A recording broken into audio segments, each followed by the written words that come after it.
So, 2031 of building the Bears. We have won back-to-back Super Bowls for the second time in this franchise. And this team is intriguing. I really don't know what to expect this year. After last year, anything's possible.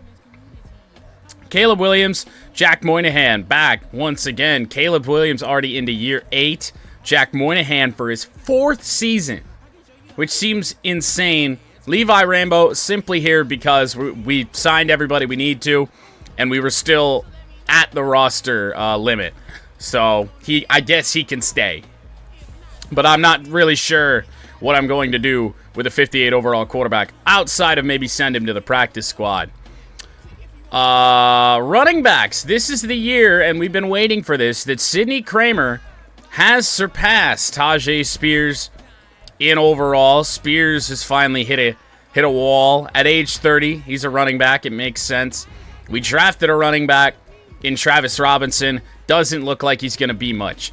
A.J. Wade back for year number 2. Emeka Ibuka back for year number 8. And last night, we made a trade for Isaiah Mosey. Traded, I think, a second and a couple thirds to Arizona for this receiver. There's 1 year remaining on his deal.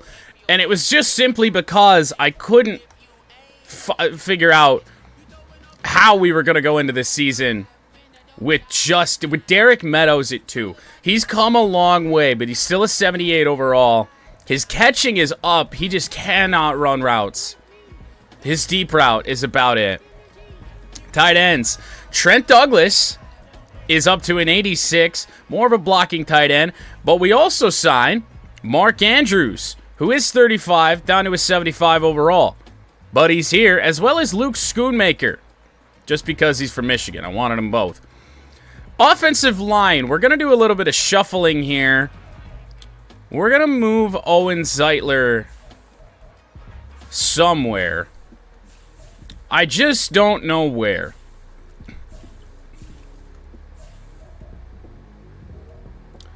Or in theory, we could move Morris. We just need somebody to be a backup tackle because we don't have any. Jesus, this offensive line depth is so miserable.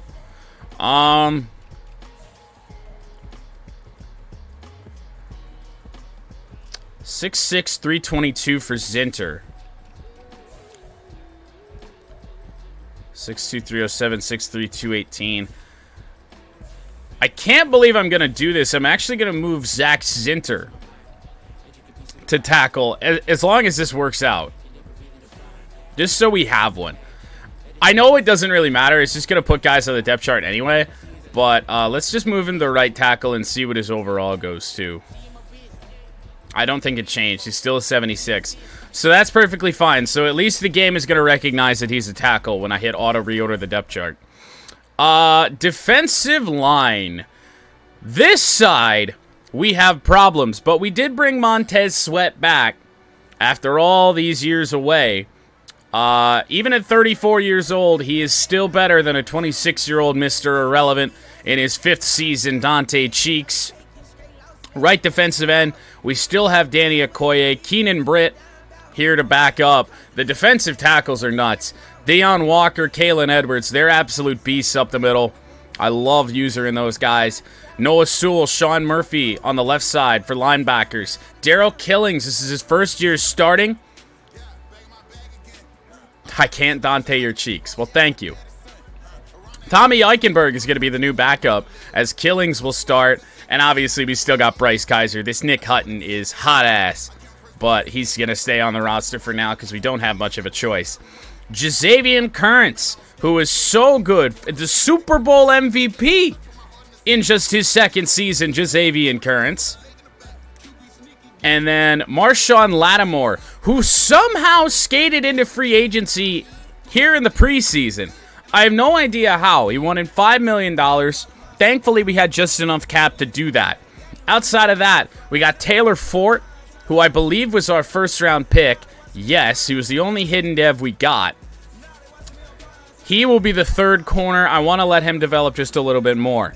Paul Vanover was another rookie for us. He's got a high starting overall at 76, but normal development. And A.J. Barksdale has now been here. This is year 4 for Barksdale, and he's down there to 74. That is one of our bigger misses. Mark Zachary IV now starts at free safety. Marcus Williams is going to back him up. A lot of veteran depth on this team. A lot of veteran former Raven depth, because we got Williams and Mark Andrews. Ezekiel Shivers starting at strong safety. Not sure what to make of that. Jake Gleason back for year 2. Ryan Stonehouse back for year 9 in the NFL. Antoine Ware stays on the roster simply because he can. And those are your 2031 Chicago Bears. Okay, so here's the deal. I actually had no idea when we drafted Jack that was who that was. This is not the same draft class that I used to use that had Jack as like the #1 quarterback and he was like superstar development. It was a different draft class. We drafted Jack quite late. And I didn't even pick up on the fact when we were doing it because his name was listed as John Moynihan, and I totally forgot that was his real name. So it wasn't until I did a little look in it, I'm like, oh, wait a minute. Like, oh, yeah, that's the same guy. It's just because it's a different draft class. He's a different player. But, yeah, he was listed as John Moynihan out of Michigan. The height and weight were... The height was the exact same as Jack, I believe. And then the weight was obviously inflated a little bit because he's still in high school and all that. Cut him. Dude, you must have missed the game that we played against Philly when Jalen Hurts went down. And Jack Moynihan, I put him in the game in the fourth quarter because that game was out of hand. And he went 8 of 8 for 4 touchdowns. I don't know how it happened. I know that's probably an anomaly. And there's no way he'd do it again. Well, so you're saying that to me as a guy one of the rare people who aren't a Patriots fan that actually do like Tom Brady. For the most part. Because, like, as a kid, like, obviously the Lions were, like, shit all the time.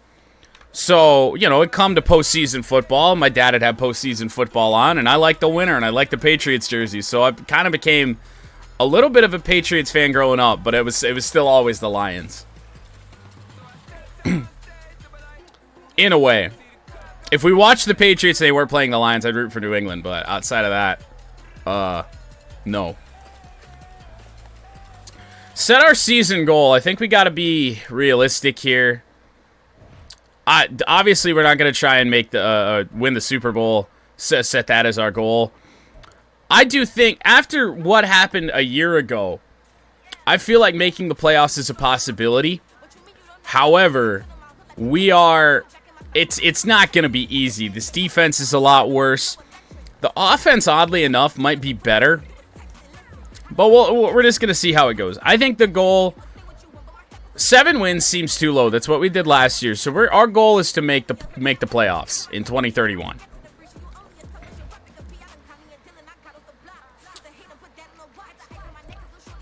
All right. Camp standout.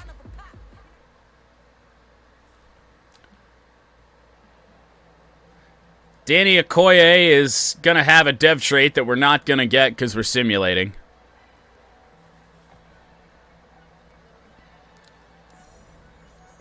Two combined sacks and tackles for loss with Danny Okoye against the Vikings to continue his breakout.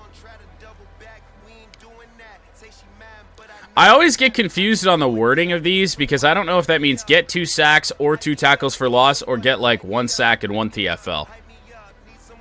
It's never really clear. And one final media bit.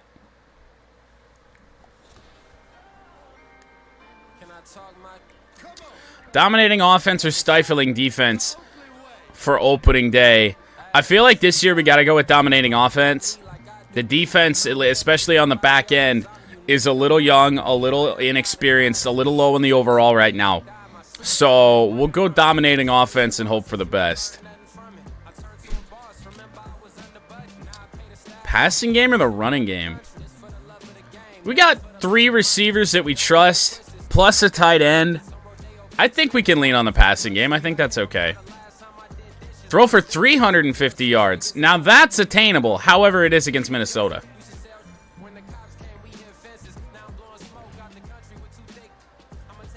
At least it's not the 400. Actually, before we get into the strategy, let's go to the depth chart. Very quickly auto reorder it, just in case the game did anything dumb. And then we'll go through it and fix it if we see anything we don't like. So Caleb Williams, obviously the clear starter. Sidney Kramer, now the #1 back with Tajay Spears swapping roles with him. AJ Wade at fullback. Andrews and Schoonmaker. All right, it did that right. Ibuka, Mosey, McMillan, Meadows, Moore. That sounds about right. That sounds good. Trent Douglas, Andrews, Schoonmaker, good. Jordan Morgan, Mike Hardesty, Bo Limmer, Emmett Way, Riley Church, and Zach Zinner. All right, we're good there. Montez Sweat starts over Dante Cheeks. Danny Okoye over Keenan Britt, of course. Deion Walker, Kalen Edwards, don't matter, 1A and 1B. They're on the field at the same time anyway. Noah Sewell over Sean Murphy. I hate that I keep using Murphy as just depth, man. I mean, he's good enough to play every single snap we can with him, but Noah Sewell just forces his way in there. Daryl Killings because he has to. Bryce Kaiser at a 95, and then actually let's swap Eichenberg into the outside linebacker spot in case Kaiser goes down, because 67 overall Nick Hutton ain't it. Currents, Fort is actually with morale over Lattimore, so I kind of like that anyway, especially because Taylor Fort's got 95 speed, so that's nice. Mark Zachary over Marcus Williams. Ezekiel Shivers over Caleb Ferguson. Jake Gleason. Ryan Stonehouse. Kick returner. 89 speed for that guy. Mosey is actually 96 speed, 90 on the kick returner. He's as good as Ridley with better speed, so let's go there. And then he's already returning punts. Stonehouse kicking off. Long snapper, and the rest should sort itself out just fine. We got a shoulder strain on Deion Walker. That's the second time he's been injured. Or was it Kalen Edwards the last time? I don't remember. Let's go to that injury report and just make sure that we have only one guy injured, and we do. It is Walker, so he misses week 1, but only week 1. Bad luck for Deion early in the year. Hardesty to a 77. The fullback Wade to a 75. Caleb Ferguson, the backup strong safety, getting upgraded. And now we simulate week 1. Minnesota, in week 1 again, they beat us twice last year, including week 1 that started us on our 2-5 start. So who knows what's going to happen here in this game. Says we got an 89 overall offense and 85 defense. We're like the same team here. Who knows what's going to happen, but it is at home at 7 p.m. What the hell? Is this the kickoff game? I don't know. But let's simulate and hope for the best. Hope the Bears start strong. Or we lose by 10. A 10-point loss to the Minnesota Vikings to start the year. We will keep the auto-generated rookies. And a week 2 simulation against the Green Bay Packers. Like I said, we beat them twice last year, if I do remember correctly. They are 1-0. Thank you for the follow, Wigwam. I still don't know what you're talking about. Nobody scored any safeties, but back to the matter at hand. Bears started miserably bad on our way to the Super Bowl in 2030. We're kind of on that path already with the week 1 loss to Minnesota. It's like the same exact story told over again. But we can get back to 500 early, 1-1 with a week 2 win over the Green Bay Packers, and we are again at home. We have 4 straight divisional opponents to start the year. What the fuck? Oh boy. A 4-point loss to the Green Bay Packers with the 1-1 Lions due up. What? We have the Vikings in week 5. What is this schedule? We get our games out of the way with Green Bay and Minnesota through 5 weeks. We have 1 divisional game after week 5. What is this schedule? I'm not even going to focus on mock draft 1 right now. We're going to go to the player negotiations. $47 million in cap. Oh, fuck. Oh, no.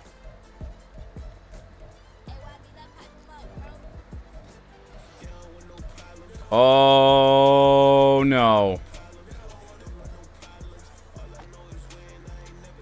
Well, this is bad news. This is really, really bad news. Well, at least get Mark Zachary back. Kalen Edwards doesn't have any interest in re-signing. Oh, my God. We got to give him so much money. We can't lose Emeka Ibuka. Oh, my God. But I think we're gonna.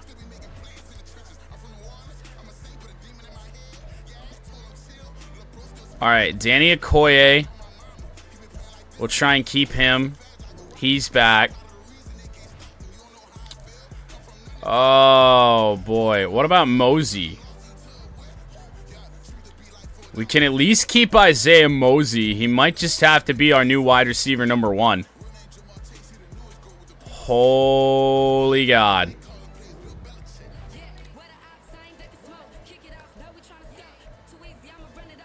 DeCorian Moore. I don't want to lose him.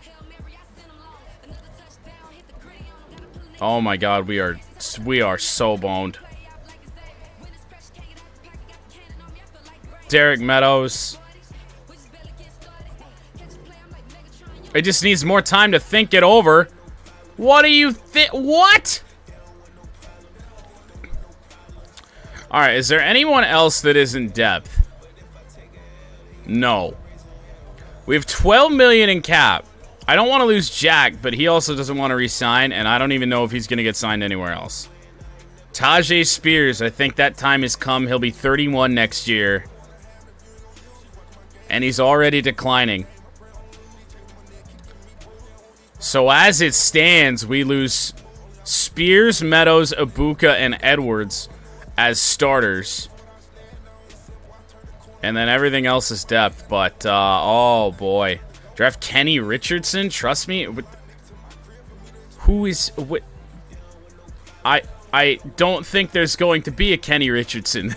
It's auto-generated draft classes. I love how, like, when I first started, first came back to streaming, it was just always the blue. And then one time I unplugged it and it's never changed it, so now it's just color changing all the time. Don't even care anymore. I can't be bothered to open Ingenuity. Well, the Bears are 0-2. We started the same way last year, and guess what? We won the Super Bowl. Can they do it again? Week 3 at home. 3 straight home games against these divisional opponents as well. Week 3 against the Lions, who we swept last year. Also, the only team that got us in the division and got us twice was the Minnesota Vikings, and yet they blew the division, gave it right to us. Oh, okay, we won. It just took a while to refresh. Alright, so we have the Lions number ever since they made the change to Carson Beck. But now we head to Lambeau and face a team that just beat us, the undefeated NFC North leading Green Bay Packers.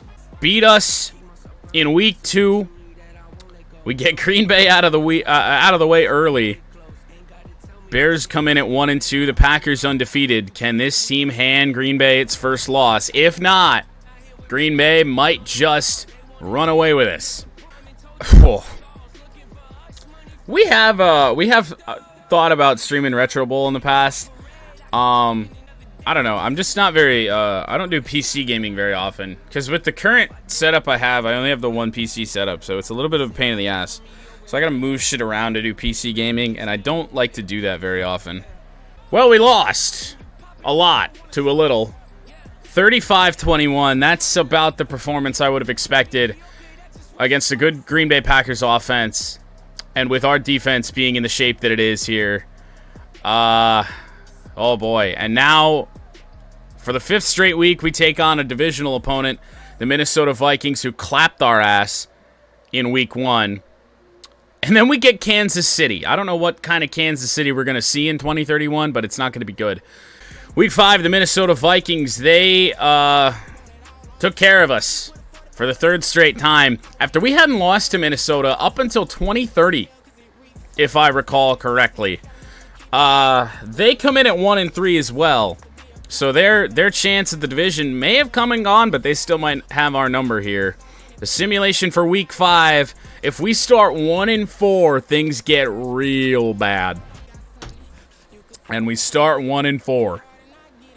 And with the amount that we are losing next season, that is not looking good at all for us. And now holy shit, the Chiefs are still fucking juiced. I haven't seen them in the playoffs. I haven't been able to play Kansas City. And once again, I'll say it. In any franchise rebuild we've done, we have not played Kansas City at all. We haven't seen them in the Super Bowl with the Bears, and we didn't see them in the playoffs at all with the Browns or the Raiders. But this is the 2nd time in a couple seasons that we've seen Kansas City in the regular season. I believe they beat us last time. It's Sunday Night Football, or maybe even Monday Night Football. I don't know. It's 8:30 p.m. Soldier Field, another home game for the Bears. We're going to be on the road a lot at the end of the season. I think we played 2 road games. But with the press of a button, we're 2-4 or 1-5. Oh. 7-point loss to Kansas City. And we simulate week 7. The Raiders come in at 4-2. They were a playoff team a couple seasons ago. That defense still looks absolutely loaded. 83 overall offense, though, and I think they don't have Josh Jacobs anymore. I think he retired. So we'll see what happens here. I mean, in theory, we should kick this team's ass, but the way we're playing right now, it's just not happening. So week 7, Bears trying to get back in the win column for the first time in a while. Oh boy. Oh, it has fallen apart. A 26-14 loss to the Raiders. Week later than I wanted to do it, but here's the stat check. Caleb Williams, that answers your question. Who's our quarterback? Caleb Williams out of USC. Sidney Kramer, 21st in rushing yards. Is anybody doing anything? Jalen McMillan is our leading receiver. Dude, Williams, find Ibuka. Holy shit. Maybe losing Ibuka is not a bad thing because we're paying that guy so much money and Williams just don't find him. That is pretty abysmal. 23rd in yards, 14th in touchdowns, 18th in passer rating. 21st in yards for Kramer, 8th in carries. Oh. 17th in receiving yards for McMillan, 15th in touchdowns. Points allowed were 31st. Offensive yards were 25th. Yards against, 31st. Points scored, 24th. Oh, my Lord. And simulate week 8 against the Washington Commanders.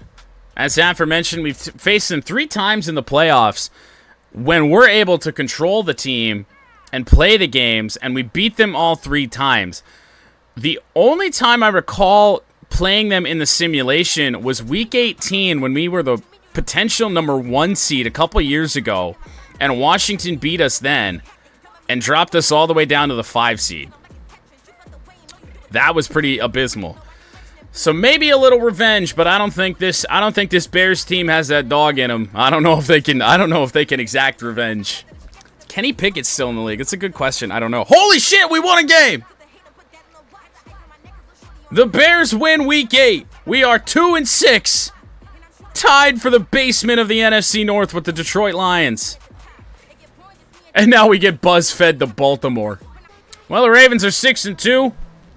We're 2-6. It has not been a good start to the year. Week 9 for the Chicago Bears. We just got revenge on, actually, the Commanders missed their chance at revenge. Will the Ravens be able to do it? I doubt it. Oh, my Lord. I have not seen a game like that in the simulation ever. That looks like a game that we would have played. 63-45? I have never seen a game like that in the simulation. What the fuck happened? Lamar, 394 touchdowns. Caleb Williams, 327, 3 touchdowns, 3 picks. 100-yard game from Braylon Allen. Davion Brown, 5 catches for 149, 2 scores. Jalen McMillan, 4 catches, 135, 2 touchdowns. There's got to be some defensive scores here.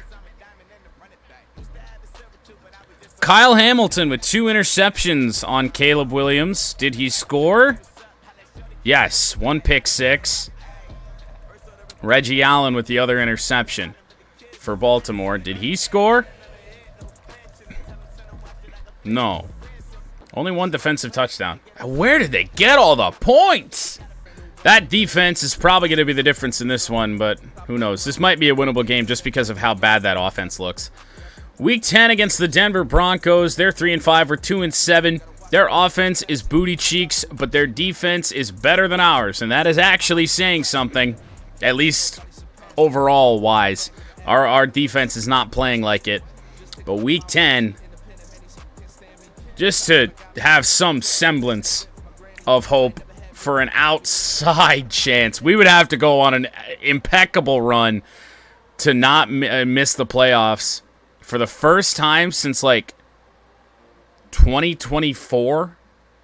It's been a while since this Bears team missed the playoffs.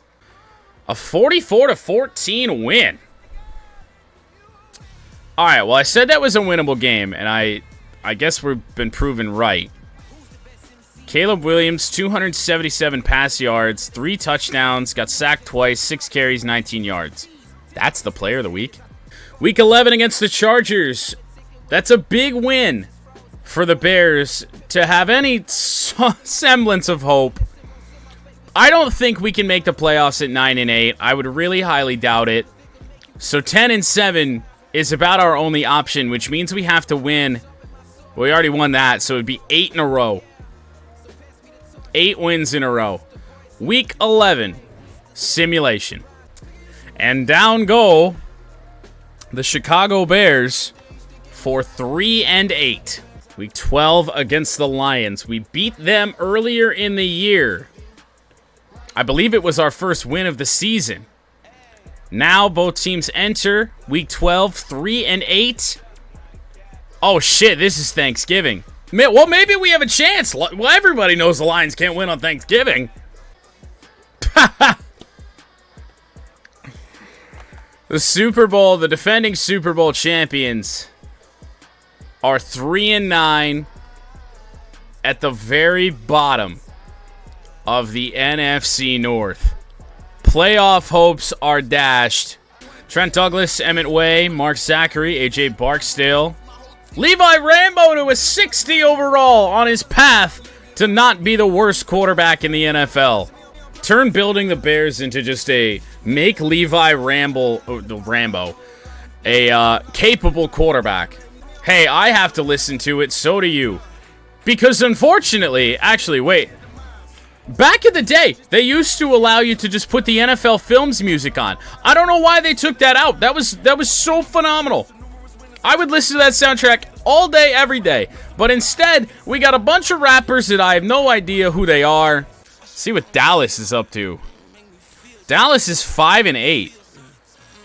That's a disappointing season for another team that looks like they had some expectations there. Well, Week 15 simulation against the Dallas Cowboys, who've had a year very similar to ours. A team that looked like they were built for something that didn't get the results.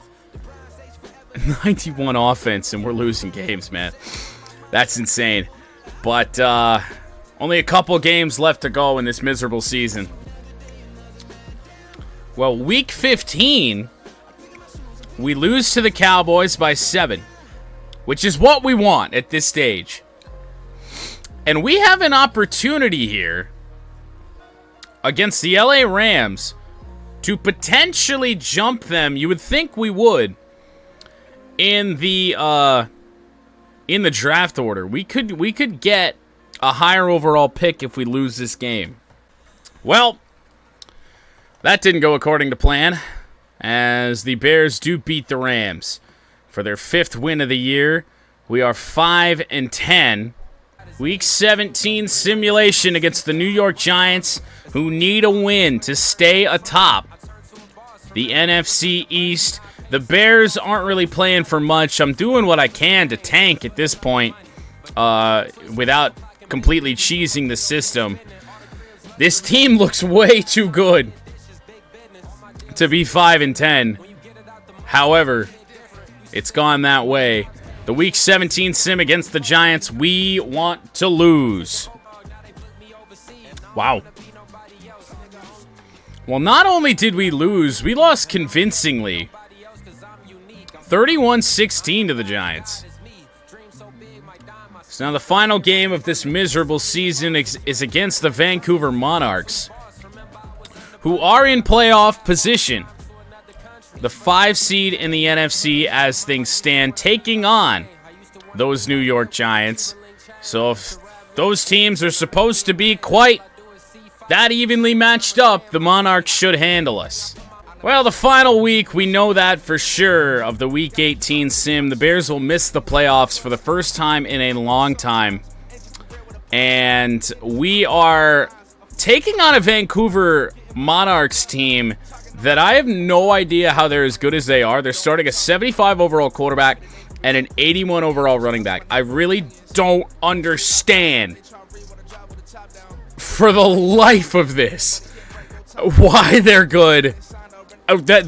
Oh, wait a minute. Wait a minute. I remember. They have 4 elite receivers. Oh. Well, they would if Jeremiah Smith was not injured. But they still have Marvin Harrison Jr., Malik Neighbors, both former Bears, and Chris Olave. Chris Olave is also injured.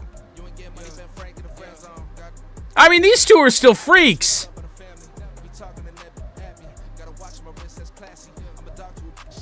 But they're missing 2 of their top 4 receivers, which is the entire reason that they're good. So we might actually, unfortunately, win this game. I'm hoping that Harrison and Neighbors are enough to make us lose. I'm not certain they are. Oh, we won by 1 point? Oh, dicks. Oh, that's the worst thing that could have happened. All right, after Wild Card Weekend, the Washington Commanders is the 7 seed. Absolutely smash the Tokyo Mounties. 41-25. Both of the relocated teams lose in the first round as the Carolina Panthers do advance over the Vancouver Monarchs. And the 5 seed Eagles take on the New York Football Giants, who won the NFC East, and the Eagles won it. Over to the AFC, both 7 seeds won? The Miami Dolphins, who were in the Super Bowl against us just 1 year ago, take down the Jags. The Bengals take down the Baltimore Ravens 22-15, and the Chiefs advance. All right, another week of simulating in the playoffs. The Bills take down the defending AFC champion Dolphins, and the Kansas City Chiefs once again cannot make a Super Bowl. Bills, Bengals in the AFC. The Packers take down the Commanders, and the Panthers take down the Eagles. 1-6 versus 1-3. Ooh!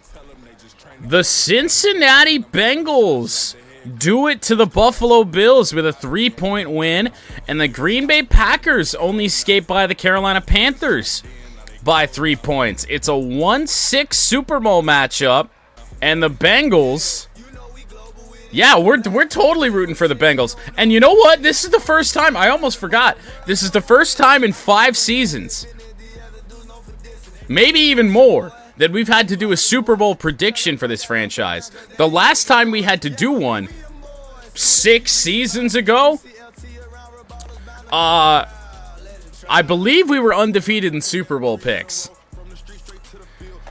Which means, unfortunately, I'm going to take the Green Bay Packers to win Super Bowl 66. I know that offense. That offense is insane. The defense is on the decline, but still really good. I will take the Green Bay Packers in Super Bowl 66. The Pro Bowl roster. This is the first time in a while we might actually see players from our team on it. However, it ain't Caleb Williams, Shadur, Julian Sand, Sam Howell, Quinshon Judkins, Trevor Etienne, Brian Robinson, Terrell Pounds. Terrell fucking Pounds made the Pro Bowl. And I had the he was sitting in free agency in the preseason. And I didn't bring him back. And I should have.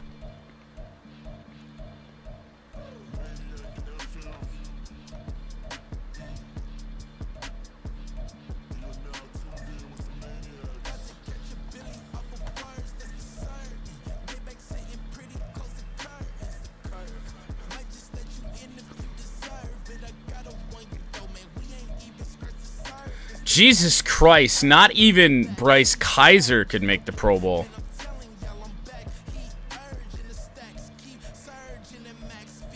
Not a single Pro Bowler. Oh, but look who's over there on the AFC side. Joshua Carty. Are there any former Bears that made it? Back to the top. All right. Sanders Jackson, Sayan Allen, Howell Lawrence, Judkins Braylon Allen, Trevor Etienne, Isaiah Pacheco, Robinson, Brian Robinson, I think, and that's A. Rodgers, but it's not Aaron Rodgers. No idea who that is. Fullbacks, Levi Armstrong, I see his name over all these fucking things. No.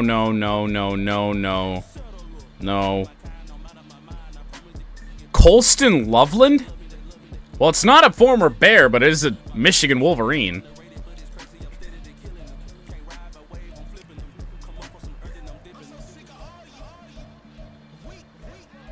Max Crosby, still.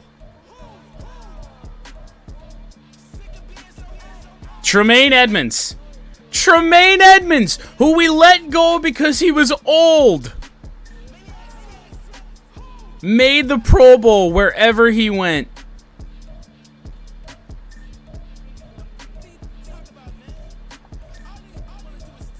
The only former Bear to make the Pro Bowl is Joshua Carty, the former kicker.